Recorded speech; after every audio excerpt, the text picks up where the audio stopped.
I've been speaking with Ajuri Ngelale, who is the special advisor to the President on Media and Publicity, for discussion on the Federal Executive Council retreat and President Tinubu's overall agenda. Ms. Ngelale, now, many analysts say politics may become an overriding issue in determining whether to sack or retain a minister by the President. How confident are you that this will not happen? I'm as confident that that will not happen as I am in the proven track record of His Excellency, Mr. President.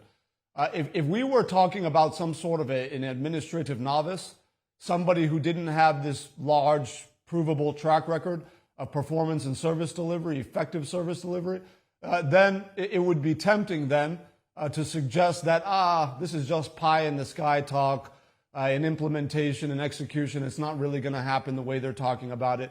But that's not who we're dealing with. We didn't elect somebody with no experience. We didn't elect somebody who was promising us stuff that their track record cannot vouch for.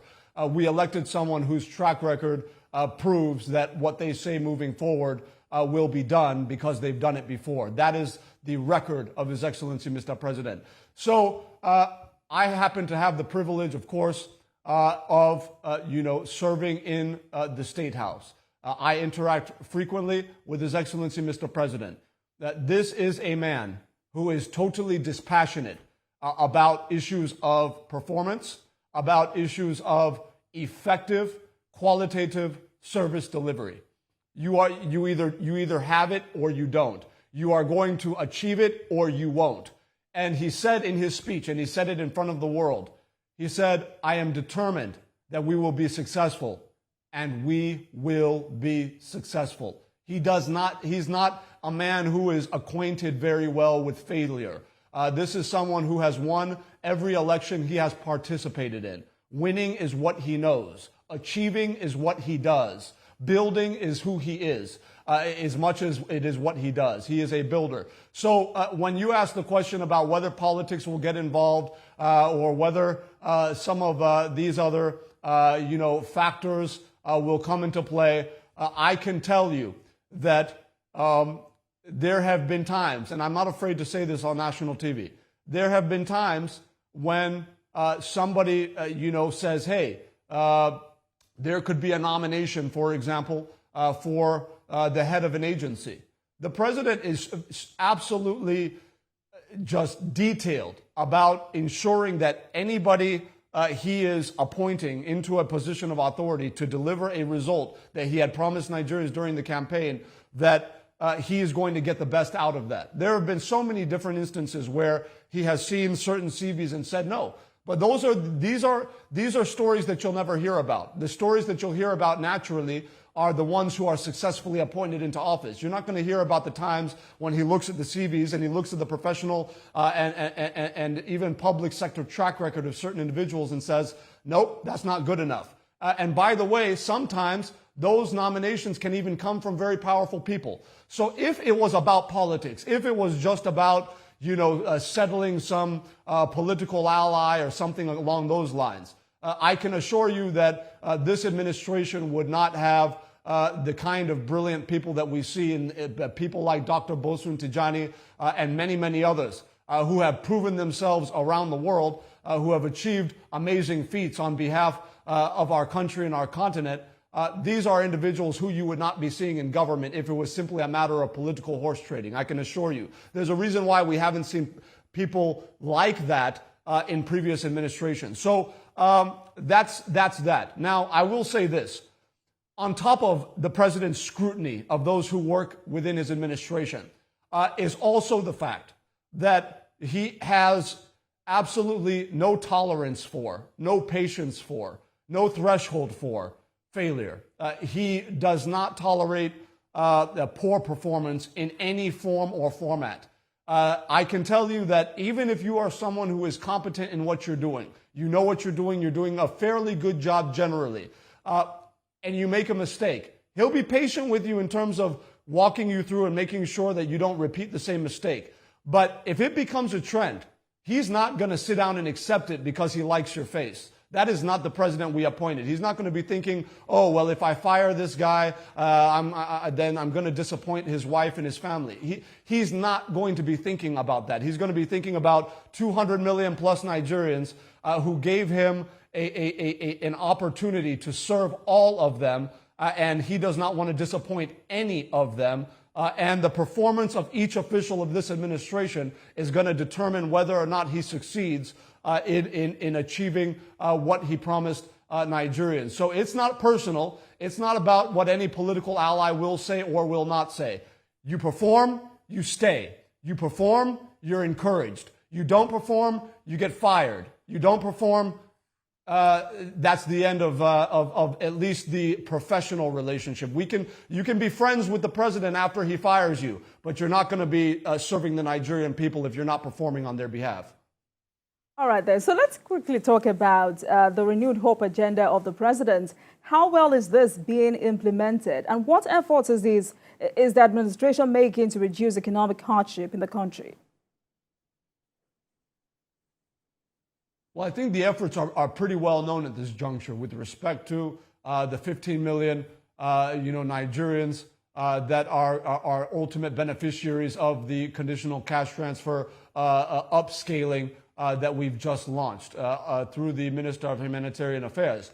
Of course, it's also no secret that we've launched, hundreds of new CNG field buses through the presidential CNG initiative. To obviously crash energy costs. And that's just the first phase of a much wider, much more robust national rollout of CNG field vehicles, as well as CNG filling stations across all states of the Federation to reduce the energy burden on our families nationwide. Then, of course, it's no secret that the president has put in place measures to suspend taxes on certain vulnerable segments of our business community. When you look at micro enterprises, you look at small enterprises, you look at medium-scale enterprises, and even some large-scale enterprises that deal in labor-intensive sectors, the president has outrightly suspended certain taxes and levies on them. He has ensured that even those businesses and entrepreneurs who have come out looking for, loans to be able to, support the expansion of their enterprises, that even with the current geopolitical environment and the global economic and financial climate in which interest rates around the world are currently rising, it was just discussed today at the ministerial retreat by the coordinating minister of the economy and the minister of finance, Mr. Wale Edun, that we are working counterintuitively to kind of the traditional economic thought with respect to how we're going to be handling things like interest rates, for example. It's well established in global, kind of economic theory that it's kind of the norm to have lower interest rates up front, and then as you go on, interest rates rise over, long-term, loan tenors. What we are now doing is, in view of the fact that you have these high interest rates that are biting businesses, not just in Nigeria, but around the world at the moment, because everybody is facing that. What we are currently doing in collaboration between the Central Bank of Nigeria and the Federal Ministry of Finance is ensuring that, yes, while at the outset interest rates might be on the higher side, due to factors out of our control, mostly when you look at the global financial climate, that what we are going to do is we're going to work counterintuitively to make sure that businesses that are accessing loans are getting long-term loans on the basis of a decreasing interest rate over the course of those loans. And what we're doing is we are prioritizing labor-intensive sectors, companies that operate in sectors such as agriculture, which is obviously very labor-intensive, meaning you're hiring a lot of people, doing a lot of work, generating jobs, generating value, generating taxes, generating wealth. We want to focus in on those labor-intensive sectors like agriculture, sectors like housing, sectors like manufacturing, sectors like construction. We want to make sure that we, give some level of preference and priority to companies operating in those sectors to give them loans that will have decreasing interest rates over the long-term life of those loans. These are some of the innovations we're putting in place to incentivize labor-intensive production within the country, but also to disincentivize the long-held situation we've had in the country where, a bulk of the lending was going to non-labor-intensive sectors that are more capital-intensive but not labor-intensive in terms of creating jobs for Nigerians. Sectors such as oil and gas and telecommunications, sectors where, funds have long funds have a way of just going into those sectors. We're saying that no, we need to diversify it. We need to prioritize those sectors that will create jobs for Nigerians and Nigerian families. And that's going to be the focus of our administration moving forward, even though we are not actively disincentivizing lending to some of the non-labor intensive sectors in the process.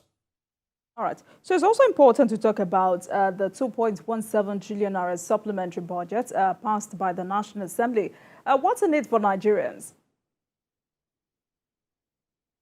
There's a lot in it for Nigeria. First of all, it is going to fund a bulk of what we refer to when we're talking about, for example, the social investment programs that we are scaling up across all local government areas of the Federation. That's going to be involved. When we talk about the construction of superhighways across the country, which in the immediate term create hundreds of thousands of jobs for Nigerians that would not have existed if we did not have this funding available, while creating the infrastructure that will ultimately form the superstructure on which we can develop an inclusive, labor-intensive economy. This is the bulk of what our capital expenditure is dedicated to. Obviously, you can't achieve any of that or much of that if you are not operating in a secure environment, which is why we're making landmark investments in national security with respect to upgrading our naval facilities, our air capabilities, as well as our ground capabilities, ensuring that we're in a position to take better care of our students nationwide. We understand that a big part of what we're going to do in terms of education reform, aside from ending incessant strike actions, which really extend the timeline of academic courses for our students. Yes, we can stop that, but while we stop that, we also deal with some of the financing encumbrances that have been in place for a long time, where Nigerian families, particularly those at the bottom rung of the economic ladder of the country, struggle to find the resources needed to put their kids in college. One of the things that Mr. President has budgeted for within this budget is the student loan program, which he promised and which he is rolling out very soon within the next few months. So most of the priorities and programs and policies that have been announced and already they have started in terms of implementation, we now have the financial backing to take them to the next level, to take them into a level that is a bit more broad-based and a bit more robust in terms of how many people are being reached across all states of the Federation. So there's a lot to look forward to across all sectors of the economy with respect to what is in this budget for Nigerians and the Nigerian economy at large. All right. So in less than 2 minutes, let's quickly talk about infrastructure financing. What is the government doing differently? Financing the budget? Infrastructure financing. Financing. Let me say that this administration has always been innovative around how it's going to raise funds for infrastructure projects. Some of this had already begun under President Muhammadu Buhari, where his administration attracted, hundreds of millions of dollars from the private sector to augment and supplement public sector financing of road infrastructure, rail infrastructure, housing, and many hospital construction, and many other segments of our infrastructure development through the mobilization, creative mobilization of private sector finance through calibrated tax relief, through the presidential tax credit, road refurbishment scheme, amongst many, many others. What we're doing now is we're going to scale that up, but we're also looking at creating new pockets, new portfolios of private sector investment in public infrastructure.